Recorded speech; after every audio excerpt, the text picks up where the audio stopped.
جب تو میرا تو آسمان میرا زمین میری۔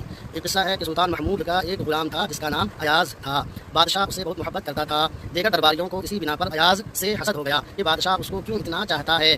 بادشاہ نے اس کو بھاپ لیا اور لوگوں کو یہ بتانا چاہا کہ میں کیوں ایاز سے اتنی محبت کرتا ہوں۔ ایک دن بھرا ہوا دربار تھا اور یہ غلام ایاز بادشاہ کی پشت پر کھڑا اس کو پنکھا جھیل رہا تھا۔ اسی درمیان بادشاہ نے کہا، میرے دربار کی جو چیز جس کو پسند ہو میری طرف سے اس کو اجازت ہے کہ اس چیز پر وہ ہاتھ رکھ دے، وہ چیز اس کو دے دی جائے گی۔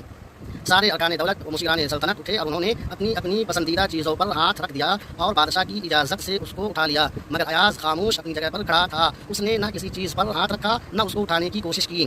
یہ دیکھ کر لوگ ایاز کو تکنے لگے کہ کتنا بڑا بیوقوف ہے کہ ایسی قیمتی چیزیں میسر آ رہی ہیں مگر یہ نہ اپنی جگہ سے اٹھتا ہے نہ کسی چیز کو اٹھاتا ہے۔ بادشاہ بھی یہ سارا منظر دیکھ رہا تھا۔ اس نے کہا، ایاز کیا تم کو ہمارے دربار کی کوئی چیز پسند نہیں آئی؟ تم نے کسی چیز کو کیوں پسند نہ کیا؟